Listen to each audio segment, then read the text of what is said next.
The Joe Rogan Experience. I was 13, 14. I lived through that. I'd see her in the winter with pants on. She looked delicious. And finally, summer of fucking 79, I'm getting all fucked up with some friends of mine, and we're drinking fucking nips. We snorted some angel dust, and we're listening to Led Zeppelin 2. If you're gonna fuck anybody, Led Zeppelin 2 is the album to get you. It starts off with a whole lot of love. That just gets your hips moving, and then it goes into the Lemon song. And he's talking about squeeze me, baby, till the juice runs down my leg. I'm like, that's it. The juice is running down my leg tonight. My mother was a flower chick. She had flowers everywhere. I put on like a shirt. I swear to God, it had to be about 10 because she would walk the dog at night, but the husband was 60. How old were you at the time? 15. The dog would sleep. The husband would pass out by 8. So she would take the dogs out for the 10 o'clock. She would put them down, and, they were kind of blind French poodles, and she would still wear the fucking tighty whities, the Dixie pants, Dixie Dukes, Daisy Dukes. Shorts. This is in the 70s before Daisy even was invented. She already had the Daisy on with the shirt, and I remember being on that Angel Dust hiding in the weeds like fucking, and with the flowers. I had flowers for her. I was going to bring her flowers. But my plan was to attack her, like just jump her in the thing, throw her down, and give her the flowers. This is how crazy I was. You were going to attack her? Like I couldn't take it no more. Like I wanted to marry her. Like that's how fucked up I was. And you were on Angel Dust? And I was on Angel Dust. It was whatever, THC crystal, call it what you want. It's animal tranquilizer, no matter how you look at it. And I remember that I ran up on her, and she turned. And she goes, Coco, what's going on? I go, and I just stopped and I go, Faye, I'm in love with you. And she's like, what are you talking about? And I'm like, Faye, I've been in love with you for 2 years. I want to run off with you. Fuck my mother. I'm like, let's get a job. Let's leave. Wow. And she's looking at me like I was retarded. First of all, she's looking at me like this kid is fucking snapped. And she goes, you've been drinking. I'm like, I still love you. Take the flowers. And she goes, I'll tell you what, if I divorce my husband, I'll consider it. And I was like, okay, I can live with that. Can I give you a kiss? And I kissed her on the cheek, and I could feel the heat going up my head. And finally, as I went to turn away, I looked at her legs. She had the juiciest legs in the world. And I go, can I touch your thigh? And she goes, go ahead, Joe Rogan. I touched like her kneecap. And my dick just exploded with sperm. I ran away like Steven Seagal. You ever see Steven Seagal run? He runs like a fucking retard with that little limp. You ever see Steven Seagal run? There's actually a town named after the last guy who died. Oh, really? Yeah. Levesque, California. The last guy who got killed by a grizzly bear. Just out hunting, was it? Or? Just probably being a dude that was alive back then. Yeah, man, terrifying. So you experienced this in China. Yeah. What are your precautions? Are you allowed to bring bear spray? So we had an air horn. We had a whistle. Oh, Jesus, a whistle. A whistle, yeah. So they say that the biggest attacks happen from where Tibetans out farming, doing their business in the mountains. They're in the forest and they come up the top of the hill. There's a bear there, and obviously the bear's shocked, it's scared, and it just attacks. Yeah, that does happen with bears in America as well. That's it, yeah. So they would say pretty much take a whistle, take an air horn, make yourself aware, make the bear aware that you're present, you're approaching. And normally they would scare off, they'd run away. But there was a local that told me that, so they have these big Tibetan Mastiffs. Have you seen the Tibetan Mastiffs? Like the dogs that guard the 200 plus livestock. pounds are huge. Terrifying. More of a problem than the wolves they were for me, because they can scare away the wolves, they scare away snow leopards, the bears. But this one local was telling me that he wasn't living in his gur, which is like a white felt tent, like a yurt. He was living in a concrete hut. And he had a courtyard with a fence. The fence was open, but just outside the fence is a Tibetan Mastiff chained up.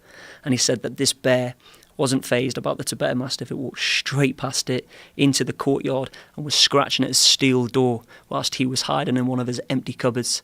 And it lasted about 30, 40 minutes, and he was telling me this story. And I'm like, I'm in a tent. It's scratching against a steel door, and I'm just in a tent in the wilderness. Fuck, man. They're monsters. If they weren't a real thing, if grizzly bears or brown bears weren't real, and then they were in a movie, you'd be like, "What? Imagine that poor guy." And imagine someone would ask someone like you, like, "Why in the world, if you know they're there, would you gonna want to walk for that long in bear country?" Where is your heart? And my heart is I get to be black for a summer in my mind. So there's something in it for me. The other thing is I get to hold up to nature the insane self-involved hypocrisy of artists and what they think they're allowed to do on occasion. Just my opinion. And also Ben, who is a masterful artist and director, probably the closest thing to a Charlie Chaplin that I've experienced in my lifetime. He writes, he directs, he acts. If you had seen him when he was directing this movie, you would have been like, I'm watching David Lean, I'm watching Chaplin, I'm watching Coppola. He knew exactly what the vision for this was. He executed it. It was impossible to not have it be an offensive nightmare of a movie. And 90% of my black friends are like, dude, that was great. What about the other 10%?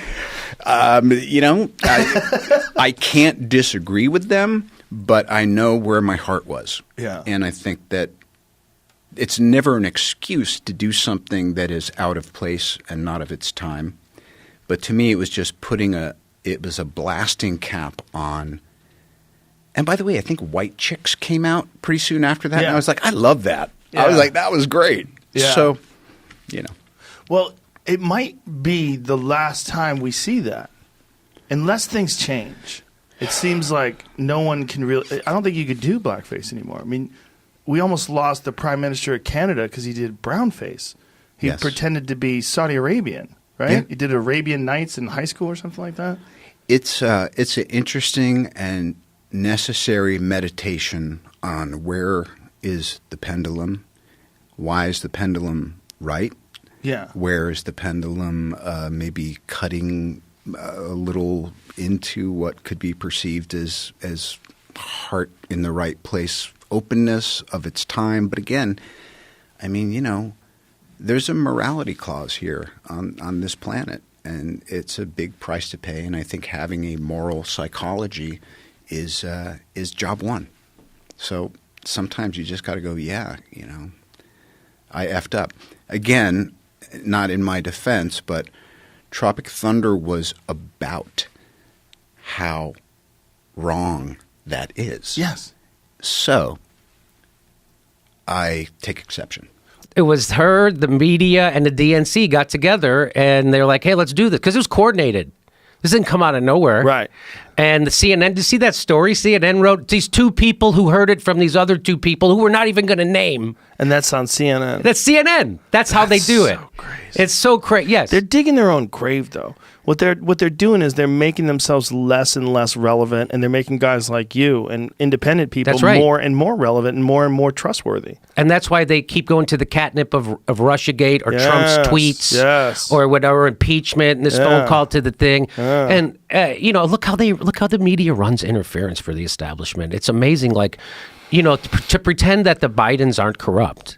I know. This Hilarious. and to have people come on and go, that's a lie. That's no corruption. It's been looked into. There's no corruption that a guy has an $83,000 job on a board in a country his dad just helped overthrow. What are you, fucking crazy? That seems like it might be a little corrupt. Well, the conversation where he tells the prosecutor that if he's not gone, you don't get the $1 billion. Right. What do you know? They fired the guy. Right. Like you saw that video. So yeah, I saw that video, but their defense to that is they're saying, but that prosecutor was corrupt, and the next guy was even more tougher of an investigator. But that guy was investigating Burisma at the time. Yeah. And that guy did say later, that guy who got fired said, I got fired because I was investigating Burisma. He said that in a court document. So believe me, they're all. Why didn't they impeach Trump on the emoluments clause? Why didn't they do that? Why did they do it on this What's the bullshit? emoluments clause? So that's him benefiting off his position in government. It's because they all do it. Right. Why do you think? Because it would bring up everything. It would have to, right? That's right. Hey, Chelsea Clinton just got a $9 million job for. She deserves it. Oh my God, she did. She's the best. And people are saying that. People are saying, what's wrong with the woman using her degree? She has 3 degrees. I wonder how she was able to afford those 3 degrees. I wonder, she overcame all those obstacles, did she? She did. You know what I mean? Yeah. So they're all corrupt. That's the story, and that's why we have Donald Trump clinging to this system. That's why we don't have a functioning medical system or a functioning banking system, because Barack Obama was paid off by the health insurance companies and the Wall Street banks, and that's not me saying that. That's Dylan Ratigan, award-winning Bloomberg reporter, says that. How'd they pay him off? Well, he has I don't know if you noticed, he just bought a house on Martha's Vineyard from the guy who owns the Celtics. But he sells hats. He has 49 acres. He's got a lot of money. 49. That's more acres than Kevin Hart. Whoa. That's a lot of acres. That is a lot of acres. Yeah, that's the guy who's a community organizer. I guess it was a gated community organizer. I don't know, Red Skelton. I mean, there's some people who I thought were never. Bill Cosby, I must say, was on that list. Really? Oh, yeah.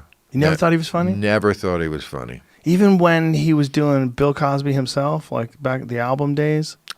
And I may have missed some stuff he did, but everything I ever heard, even when I was a kid and I saw him on TV, I'm like, no, I don't like this shit's corny. I feel very, very ahead of my time. I never liked him. I did. Well, it was one of those things where if you had said any of this that you're saying 10 years ago, people would have been furious at you. Well, but now he's been exposed. Somebody told me he was a creep back in 1983. Ah, okay. Someone told me in 94. Yeah. Yeah. So, and it was somebody I liked, not somebody I was romantically involved with, but a girl who he was horrible to. And I never liked him after that as a person. That makes sense. I had heard from people on the set of News Radio that he drugged girls.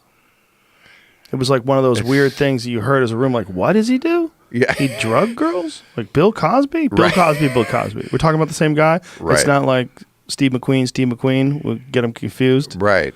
No, I mean... America's dad. And you have to wonder why a guy who could get laid, even as a married man, that's obviously a sick kink he had.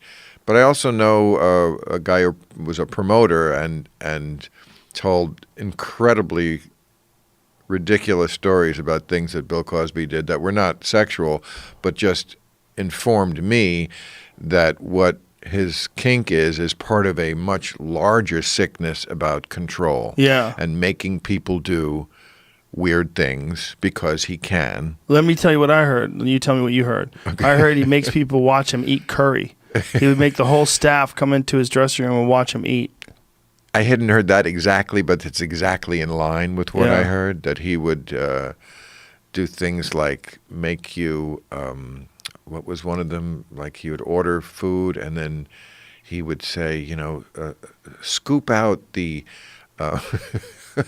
the doughy part of the hamburger bun after you wash your hands and put it back on the hamburger. Or once he asked them to send him the soap that he hadn't finished using in the dressing room. Like send it to him. Send it to just like crazy shit. They like it. They're like something different. They're tired of these people that sound like politicians. You hear, pick a person, Elizabeth Warren, you hear them talk and you feel the bullshit coming out of their mouth while they're talking. You know that they're playing a role. You know that they're, with Trump, he might be arrogant, he might be crazy, he might be ridiculous, but that's him. That's that guy. I bet if you're around him all day long, he's like that. I mean, that's the thing that one of the things that people like about him. He's like that all the time. That's who he is. Yeah. Like he's not he doesn't need to bullshit. He's Donald Trump. He's a fucking multi-billionaire who is now the president of the United States. So it's like he doesn't feel the need to put on an act for anybody. So when he comes out and says he died like a dog, like that's how he would talk. Yeah. No, I think the consistency. I think you're right. There's an element of look. I am tired of the bullshit. I mean, I see what you're saying, but I guess what I think then is, I mean, what are the chances that you get to 20? Well, we're in 2020. Look at that. But we get down to November to the election, and people are just exhausted by it. Right? So they wanted something different. Now they've had it. Are they going to get to this point in November and get ready to vote and think, I can't take another 4 years of it, even though it's entertaining. I'm exhausted. People don't like change. They get scared of change. And if things are going well economically, and if if it turns out that this thing with Iran doesn't turn into anything disastrous by the time November rolls around, I think he's going to win in a landslide. I don't see, unless Bernie Sanders and Tulsi Gabbard get together, and then everybody goes, you know what, that would work. Like this is a real combination of people that I could get behind. Unless it's something like that where there's like some overwhelming candidate, but I don't see that. And they seem to be pushing for Elizabeth Warren. I don't see that. Yeah. She was a Republican most of her career, and she became a Democrat like when she was in her late 40s. I find maybe it's just me, but I don't see a consistent policy message there. I don't see I don't see that happening for her this go around. Maybe it'll change. Maybe you need, I don't know. But the problem is, I feel like these people just want to be president. I feel like it's a self-aggrandizement thing. They just want to be president. I think you could argue that about anybody in politics. So you could say that. I mean, you've met that person, right, who's in politics now, who started out by being head of the Republican or Democratic club in high school. Mm-hmm. Right, that's all they want to do. Then they're a state senator, and then they say, "Oh, am I going to run for Congress?" And you think, "What the fuck?" I mean, how? It's got to be something. The wiring's off a little bit. Yeah, for sure. Yeah. That's the problem, right?